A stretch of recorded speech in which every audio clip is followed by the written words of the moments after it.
صل وسلم يا سلام على النبي خير الأنام والآل بسم الله الرحمن الرحيم. الحمد لله رب العالمين وبه نستعين على أمور الدنيا والدين والصلاة والسلام على أشرف الأنبياء والمرسلين سيدنا وحبيبنا محمد وعلى آله وصحبه أجمعين. قال المصنف الإمام حجة الإسلام أبو حامد محمد بن محمد الغزالي رحمه الله ونفعنا بعلومه في الدارين. وحكي عن بعض الخائفين أنه أوصى بعد إخوانه فقال: إذا حضرتني الوفاة فاقعد عند رأسي، فإن رأيتني مت على التوحيد فخذ جميع ما أملكه فاشتريه لوزا وسكرا فاشتري به لوزا وسكرا وانثره على صبيان أهل البلد وقل هذا أرس المنفلت، وإن مت على غير التوحيد فأعلم الناس بذلك حتى لا يغتر بشهود جنازتي، ليحضر جنازتي من أحب على بصيرة لئلا يلحقني الرياء بعد الوفاة. قال: وبما علم ذلك؟ فذكر له علامة، فرأى علامة التوحيد عند موته فاشترى السكر واللوز وفرقه. وكان سهل يقول: المريد يخاف أن يبتلى بالمعاصي والعارف يخاف أن يبتلى بالكفر. وكان أبو يزيد يقول: إذا توجهت إلى المسجد كأن في وسط زنارة أخاف أن يذهب بي إلى البيعة وبيت النار حتى أدخل المسجد فينقطع عني الزنار، فهذا لي في كل يوم 5 مرات إلى آخره. Makna kalamul Imam Al-Ghazali rahimahullah wa nafa'ana bi'ulumi, diceritakan dari sebagian orang-orang yang takut kepada Allah bahwasanya ia berwasiat. Orang yang takut kepada Allah tadi berwasiat kepada sebagian saudaranya. Wasiatnya adalah apabila wafat akan mendatangiku, maka duduklah engkau di sisi kepalaku. Apabila kamu melihat aku meninggal atas tauhid, aku meninggal atas keadaan Islam, maka ambillah semua harta milikku, kemudian belikanlah harta milikku itu pada lauz, buah badam dan gula, lalu bagi-bagikanlah kepada anak-anak kecil penduduk negeri. Katakanlah, ini adalah pesta perkawinan orang yang terlepas dari bahaya. Itu wasiatnya. Bila aku dalam sakaratul maut, ikam duduk di pintang kepalaku. Nah, kalau aku sudah meninggal dunia dalam keadaan Islam, maka harta benda milikku itu tukarakan buah-buahan dan gula-gulaan. Kemudian bagi kepada anak-anak kecil penduduk negeri ini. Katakan ini merupakan pesta perkawinan orang yang terlepas dari bahaya. Dan jika aku meninggal atas selain tauhid, andai kata aku mati kada membawa iman, maka beritahukanlah manusia dengan yang demikian. Aku mati dalam keadaan kada beriman, amun aku mati dalam keadaan tidak agama Islam, beritahukan orang lain, umumkan kepada manusia bahwa aku Fulan bin Fulan matinya su'ul khatimah. Tujuannya apa? Sehingga mereka manusia-manusia tidak tertipu dengan mendatangi jenazahku. Karena kalau diumumkan orang datangan kena antar jenazahku dan dikira aku mati dalam keadaan Islam. Jadi supaya orang jangan tertipu, umumkan. Supaya mendatangi jenazahku orang yang menyukai aku dengan mengetahui secara benar. Supaya aku tidak terkena ria sesudah mati. Itu wasiatnya. Bila aku mati dalam keadaan tidak Islam, umumkan kepada manusia supaya mereka jangan tertipu. Karena menziarahi kuburku manusia dikira aku mati baik, padahal aku mati dalam keadaan kada Islam. Supaya orang jangan tertipu, umumkan. Sebagian saudaranya itu berkata,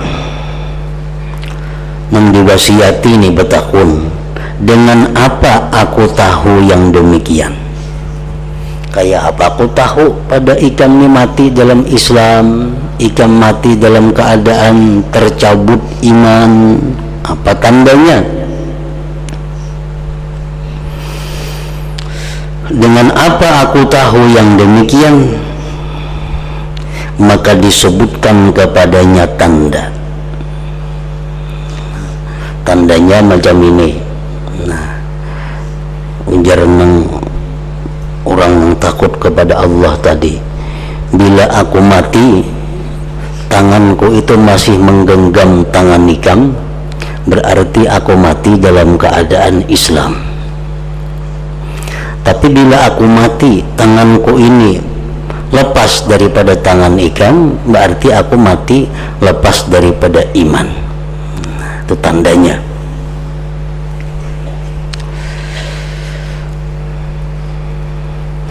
Kemudian sebagian saudaranya itu melihat tanda tauhid ketika meninggal dunia. Begitu meninggal dunia, tangannya masih memegang erat tangan saudaranya. Nah, berarti ini mati dalam keadaan iman. Maka sebagian saudaranya itu membeli gula dan lauz buah badam dan dibagi-bagikannya. Nah, ini merupakan kelanjutan daripada keterangan yang telah lalu daripada Abu Darda radhiyallahu anhu, bahwa barang siapa takut matinya tidak membawa iman, maka dia mati akan membawa iman. Tetapi barang siapa tidak takut matinya, tidak tercabut iman, maka dia matinya akan tercabut imannya. Kita takutan kalau mati itu su'ul khatimah, takutan berarti kita bakal husnul khatimah. Tapi kalau kita kada takutan mati su'ul khatimah, asa merasa sudah husnul khatimah, maka alamat kita mati dalam keadaan su'ul khatimah. Salah satu tanda orang yang takut matinya su'ul khatimah, salah satu tanda orang yang takut matinya su'ul khatimah, dia selalu minta kepada Allah perlindungan dari mati su'ul khatimah itu. Habis sembahyang 5 waktu dia berlindung, ya Allah peliharakan aku dari mati su'ul khatimah. Berarti ini takutan mati su'ul khatimah. Bila takutan, nah bakal selamat, bakal husnul khatimah. ada orang nang kada takutan su'ul khatimah, kada berdoa-doa meminta-minta aja kada lawan Tuhan, kada ada minta husnul khatimah, kada ada berlindung dari su'ul khatimah. Nah berarti orang ini merasa aman, kada takutan. Nah kalau demikian berarti bakal matinya jahat, bakal matinya tercabut imannya.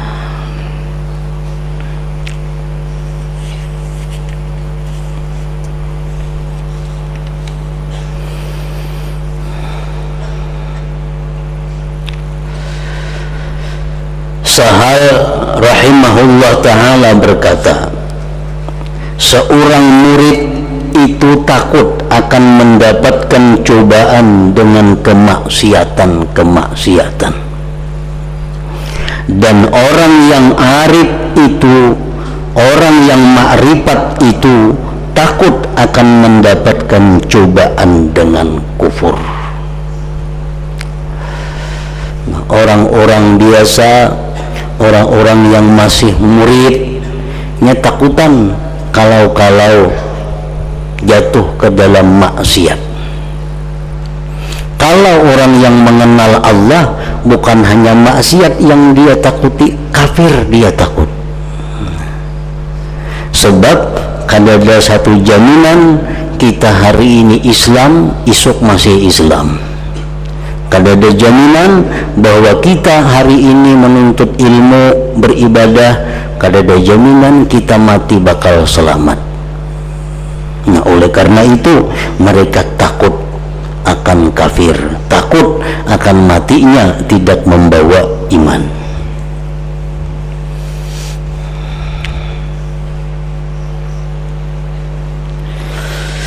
Abu Yazid Al-Bastami berkata, Abu Yazid bacaannya, apabila aku berangkat ke masjid untuk sembahyang berjamaah, artinya seolah-olah pada pinggangku ada ikat pinggang. Aku takut diberangkatkan aku ke gereja dan rumah api tempat ibadah orang Majusi. Ujar Sidin, bila aku tuh ke masjid, di perjalanan tuh aku takutan kalau aku nih bapaling arah tak ke gereja, takutan kalau hati ini tak ubah hendak ke rumah ibadat orang Majusi, karena kada jaminan aman dari itu. Sehingga aku masuk masjid, maka putuslah ikat pinggang itu dariku. Kecuali ke masjid hanya aku merasa sudah sampai. Nah, selama belum masuk masjid aku takutan kalau langkah ke masjid kita paling terbalik arah ke gereja, dipalingkan Tuhan. Demikian itu bagiku dalam setiap hari 5 kali. 5 kali ke masjid. Bila tulah ke masjid takutan hati ini kalau langkahnya ada jadi tak ke masjid, nah, dipalingkan Tuhan ke gereja. Nah itu contoh bagaimana takutnya orang-orang yang makrifat kepada Allah terhadap bulak-baliknya hati kita, terhadap bulak-baliknya hati yang sangat mudah, sangat cepat.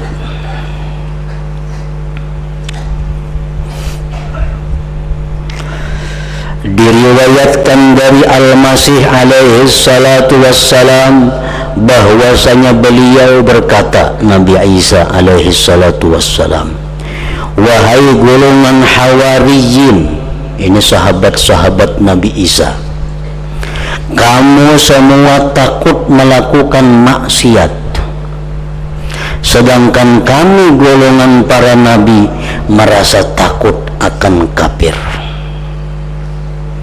Para nabi itu, para orang arif itu yang ditakutkan mereka itu adalah kafir, bukan hanya maksiat. Karena kalau mati dalam keadaan maksiat masih ada harapan masuk surga.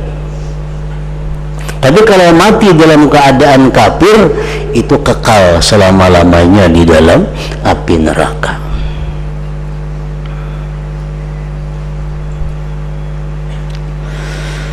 Dan diriwayatkan pada kabar-kabar anbiya, para nabi, bahwasanya seorang nabi mengadu kepada Allah Ta'ala akan lapar, kutu, dan tidak berpakaian beberapa tahun, dan adalah pakaiannya bulu binatang. Nabi ini sudah bertahun-tahun dalam keadaan lapar, susah, lalu minta kepada Allah, minta dikenyangkan, minta pakaian.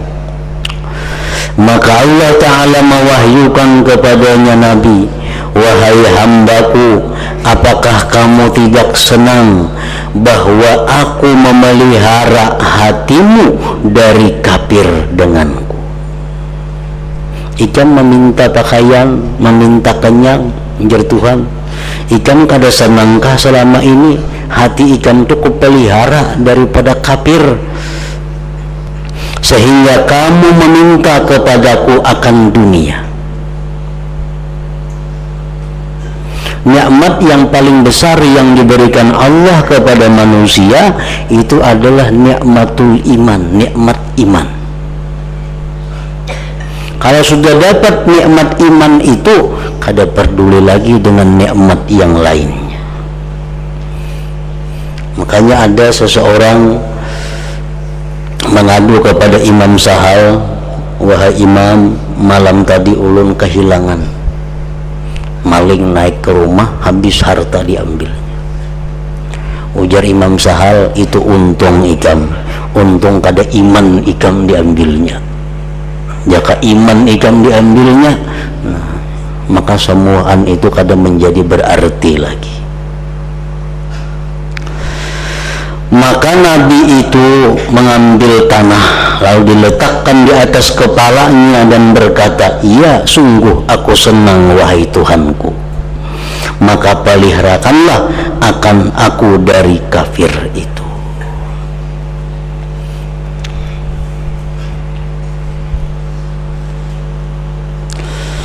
Apabila adalah takutnya orang-orang yang sudah ma'rifat itu dengan tetapnya telapak kaki mereka dan kuatnya imannya. Nabi-nabi itu, orang-orang ma'rifat itu sudah kokoh sebenarnya imannya. Orang-orang ma'rifat itu sudah kuat sebenarnya imannya, tetapi mereka itu masih takut dari su'ul khatimah. Padahal mereka ibadahnya luar biasa, imannya kuat, tidak ada dunia di dalam hati mereka, tetapi mereka sangat takut kalau mati kada membawa iman. Maka bagaimana orang-orang yang lemah tidak takut? Orang yang kada pa ibadat, yang sibuk hanya memikirkan duniawi, kenapa kada takut dengan su'ul khatimah itu? Kenapa kada takut? Orang-orang aulia, anbiya, orang ma'rifat yang sudah kuat iman, yang sudah kada ada pikiran dunia, mereka sangat takut dengan tercabut iman waktu menjelang kematian itu.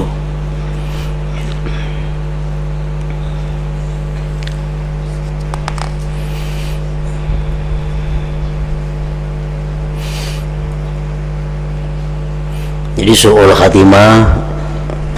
khatimah itu artinya jahat penutup, jahat penutupan.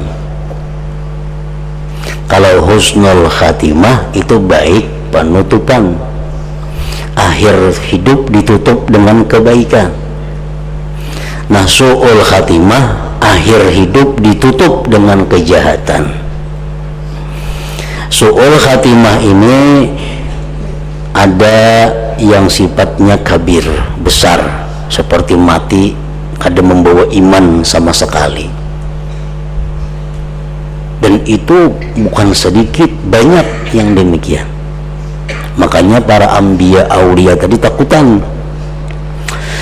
ada su'ul khatimah sagir nang halus, su'ul khatimah juga mati membawa iman tetapi dalam keadaan mencintai dunia. Mati dalam keadaan cinta kepada dunia itu disebut su'ul khatimah juga, sama su'ul khatimah. Cuma yang pertama tadi kekal dalam neraka, yang kedua ini kada kekal dalam neraka.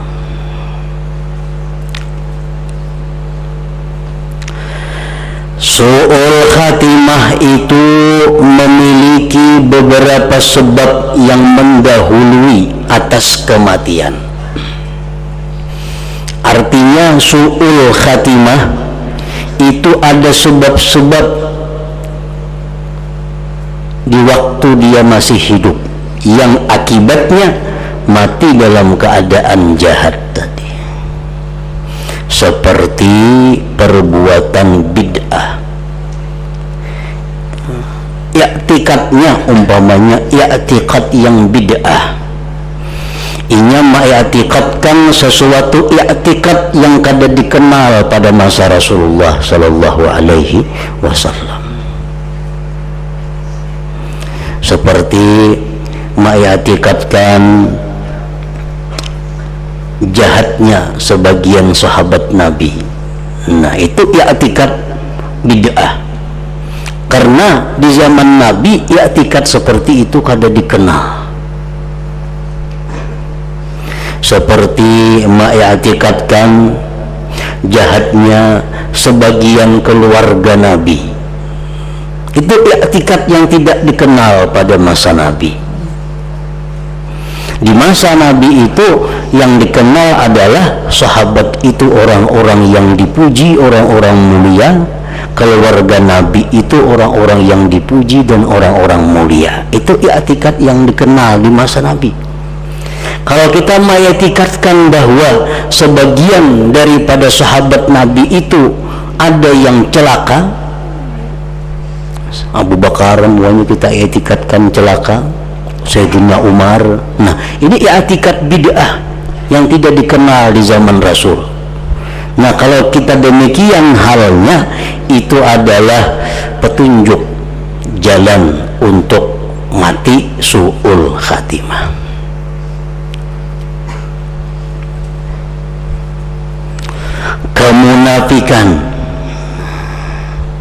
Kemunafikan, sifat-sifat munafik yang ada di dalam dirinya itu akan membawa kepada su'ul khatimah. Takabbur dan sejumlah sifat-sifat yang tercela, terutama sifat-sifat yang dikatakan oleh Rasulullah sebagai sifat yang orang mukmin tidak bersifat dengannya. Kita nih bersifat dengan sifat yang ujar Nabi orang beriman kadang mau bersifat itu. Nah, kalau kita bersifat itu alamat bahwa kita su'ul khatimah.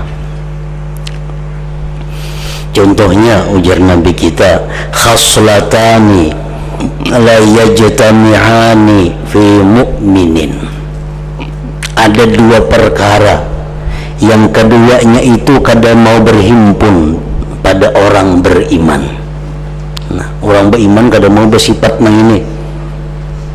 Nah, kalau kita bersifat ini, tanda artinya kita su'ul khatimah. Yang pertama, al-bukhlu, kikir. Orang beriman, ujar Nabi, tidak ada yang bersifat kikir. Bila kita bersifat kikir, berarti kita ada beriman ngarannya, alamat matinya su'ul khatimah.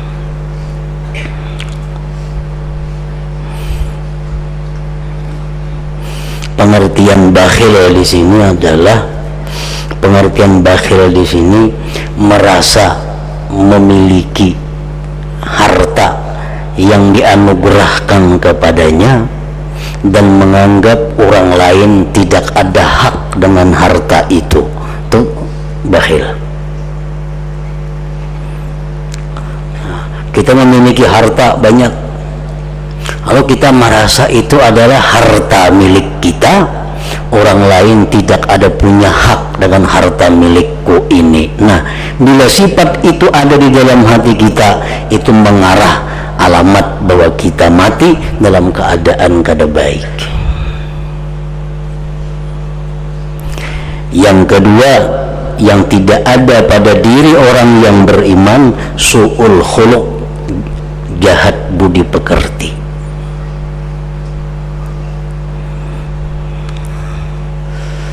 Jahat budi pekerti itu macam-macam. Sekada-kadanya inya menuntut orang lain untuk menunaikan hak dirinya, sedangkan dia tidak menunaikan hak orang lain. Nah, itu sudah buruk budi pekerti ngarannya. Hendak orang lain aja lawan sawab, seorang kada lawan orang lain. Nah, itu buruk budi pekerti. Itu kada ada dalam diri orang yang beriman. Bila demikian ada pada diri kita, itu mesti dihilangkan, karena itu adalah petunjuk yang mengarahkan kepada mati dalam keadaan jahat. Perbuatan bid'ah, kemunafikan, takabur, dan sejumlah sifat-sifat yang tercela. Oleh karena itu para sahabat bersangatan takut dari kemunafikan, sehingga Al-Hasanul Basri berkata, jikalau aku tahu bahwa aku terlepas dari kemunafikan, niscaya itu lebih aku sukai daripada sesuatu yang terbit atasnya matahari. Artinya, andai kata aku nih tahu bahwa aku nih terlepas dari sifat munafik, aku rela memberikan seluruh yang kumiliki, walaupun itu seperti dunia besarnya. Andai kata ada yang menjamin bahwa ikam itu mati selamat kada bakal munafik, ada yang menjamin kayak itu, udah sini sabigi dunia aku bayari, andai kata aku bayisi dunia, asa ada yang menjamin kayak itu.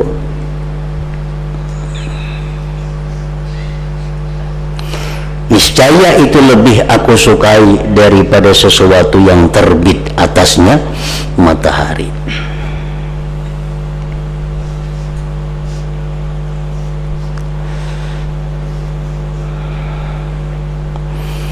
Rasulullah sallallahu alaihi wasallam memberikan petunjuk kepada kita agar kita selamat daripada munafik.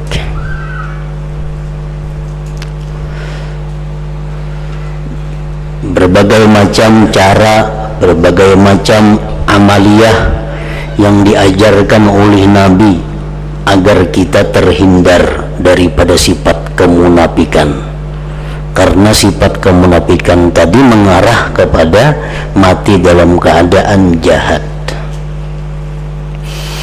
Antara lain beliau mengajarkan kepada kita doa, ini yang paling inting, doa.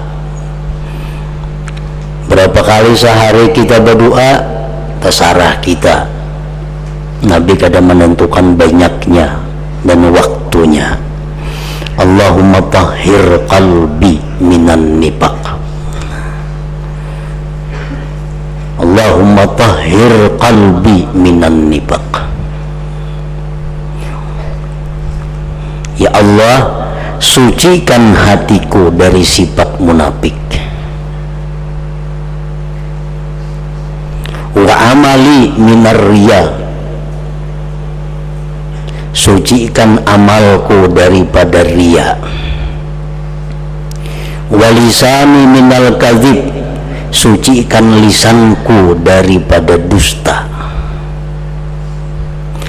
Wa aini minal khiyanat, sucikan mataku daripada khianat. Fa innaka ta'lamu kha'inatal a'yun wa ma tuhfis sudur. Nah, itu doa supaya terhindar dari kemunafikan. Ada disebutkan Nabi berapa kita membaca, terserah artinya, sesuai keperluan kita, sesuai dengan takutnya kita. Makin kita takut, makin banyak membacanya. Allahumma tahhir qalbi minan nifaq wa amali minar riya wa lisani minal kadhib wa aini minal khiyanah fa innaka ta'lamu kha'inatal a'yun wa ma tuhbis sudur.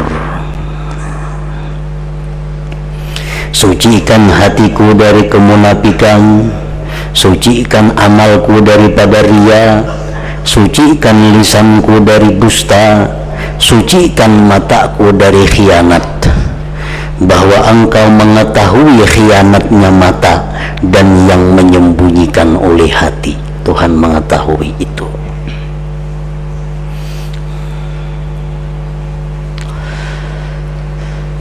Yang kedua, Rasulullah sallallahu alaihi wasallam bersabda, "Man shalla fi masjidi arba'ina salatan la tafutuhu salatun kutibat lahu bara'atun minan nar wa bara'atun minal azab wa bari'a minan nifaq."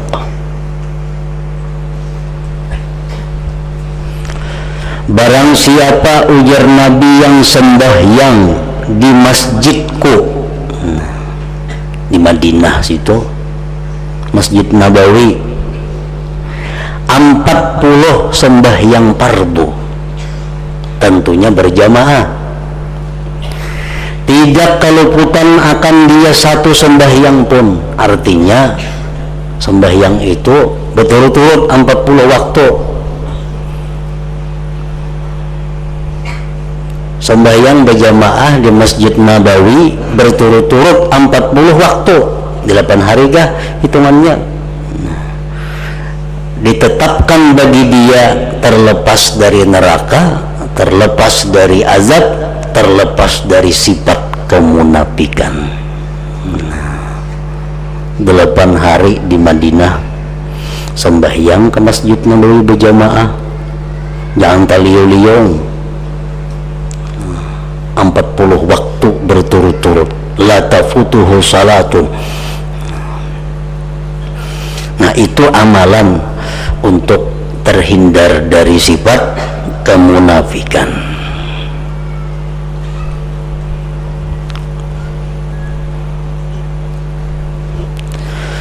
Yang ketiga, yang tadi bila ada orang berduit maka yang ketiga, ujar Nabi, man shalla lillah arba'ina yauman fi jama'atin yudrikut takbiratal ula. Nah, ini siapa aja kawa? Siapa sembahyang karena Allah 40 hari. Nah, 40 hari ini ada bungkus bang. Lalu 40 hari, dari 40 waktu. Ini 40 hari berjamaah. Memperdapati dia akan takbiratul ula imam. Artinya waktu imam Allahu Akbar mulai sembahyang, ini sudah ada di belakang imam. Ini sudah ada di belakang imam. 40 hari berturut-turut kada taliyong, kutiba lahu bara'atani, ditetapkan bagi dia 2 keselamatan. Bara'atun minan nar wa bara'atun minan nifaq. Selamat daripada neraka, selamat daripada sifat kemunafikan. Jadi kalau kita sudah pernah melakukan yang pertama, melakukan yang kedua, melakukan yang ketiga ini, nah tinggal lagi kita minta kepada Allah satu, supaya diterima. Yang kedua, kita minta kepada Allah supaya amal itu terpelihara sampai kita mati.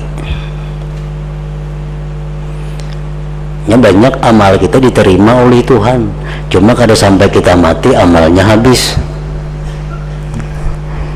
Kenapa maka habis amalnya? Dikisah-kisahkan dengan tujuan hanya sekedar ria, sekedar baharatan. Aku sembahyang di Madinah tiap kali umrah pasti 40 itu gawe. Nah, niat hatinya kada napa-napa, hanya sekadar berkisah wara. Nah, itu menggugurkan.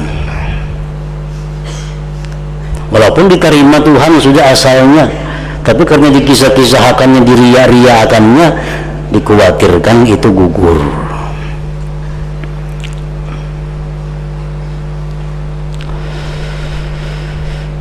Allahumma tahhir qalbi minan nifaq wa amali minar riya wa lisani minal kadhibi wa aini minal khiyanati fa innaka ta'lamu kha'inatal a'yun wa ma tukhfis sudur. Nah, itu doa supaya terhindar dari kemunafikan.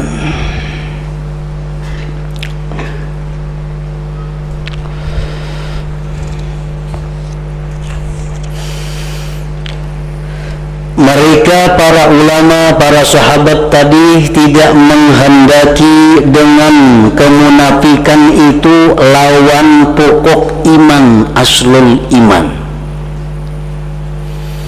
Mereka kadang menghendaki arti munafik itu lawan daripada iman. Ya, ada munafik itu munafik orang yang pura-pura masuk Islam tapi di hatinya kafir. Nah, itu lain lagi, itu sudah kafir nyata itu. Orang hendak kawin agama Kristen, jebiniannya kada kawin belah kada Islam nya supaya diterima orang, itu munafik ngarannya. Itu sudah kada masuk, itu sudah nyata. Artinya menampakkan keimanan tapi di hatinya masih tersimpan kafir. Nah, itu sudah nyata munafik.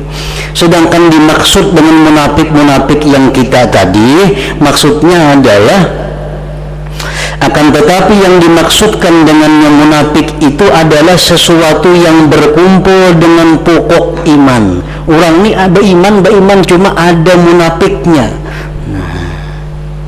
Maka orang itu menjadi orang yang muslim yang munafik. Nah, kalau muslim yang munafik ini, itu yang ditakutkan tadi. Kalau munafik murni itu sudah nyata. Kita jadi orang muslim tapi munafik, itu yang mereka khawatirkan, karena itu mengarah kepada mati dalam keadaan jahat. Tanda-tanda munafik itu banyak. Rasulullah sallallahu alaihi wasallam telah bersabda, arba'un man kunna fihi fahuwa munafiqun khalisun wa in shalla wa sama wa za'ama annahu muslim wa in kanat fihi khaslatun minhunna fa fihi syu'batun minan nifaq hatta yada'aha man idza haddasa kadzaba wa idza wa'ada akhlafa wa idza tumina khana wa idza khasama fajara wa bilabzin akhar wa idza ahada ghadara. Artinya 4 perkara, barang siapa yang 4 perkara itu ada padanya, maka ia seseorang munafik murni. Sekalipun ia salat, berpuasa, dan mengaku dirinya seorang muslim, sekalipun orangnya penyembahyang, pemuasa, sekalipun, tapi 4 perkara ini ada padanya, maka dia orang muslim yang munafik.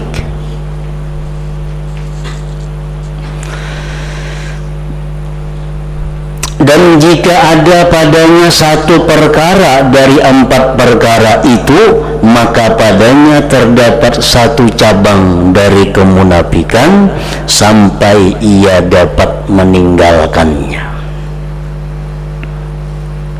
yaitu apabila berbicara maka ia berdusta. Artinya orang ini dikenal sudah sebagai banyak dusta, dikenal siapa orang bawa kabar teh si Pulan bah kok yakin mun itu bawa kabar jarna artinya orang terancak berdusta.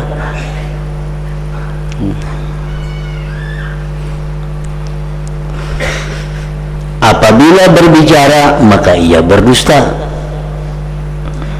Bukan setiap kali inya bepandir dusta, kada. Artinya orang itu kebanyakan berdusta sudah, sehingga orang jadi menganggap inya itu kada kawa dipercayai. Apabila ia berjanji maka ia mengingkari. Amunnya berjanji kada kawa dipegang, kada kawa dipegang janjinya. Banyak itu manusia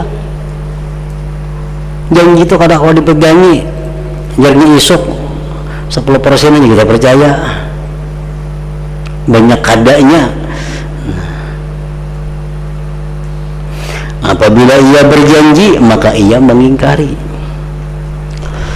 Apabila diamanati, diberi amanah maka ia berkhianat. Dan apabila ia bermusuhan maka ia melampau batas. Melampau batas artinya mun orang madahakan doh ikan bungo, kita jawab ikan bungo, kita kada berdosa, kita menjawab ampuninya, dan itu adil. Tapi kalau kita melampau batas, ikan bungo lagi, nah bertambah lagi ini tuh, itu melampau batas ngarannya.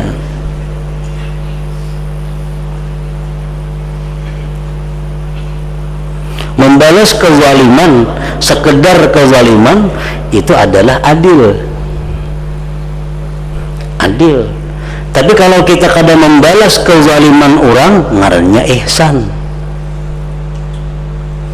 Kalau kita melampau batas daripada kezaliman orang, ngarannya kita yang zalim.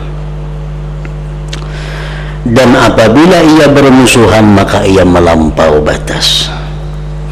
Dan pada lafaz lain disebutkan apabila ia berjanji maka ia menyalahi.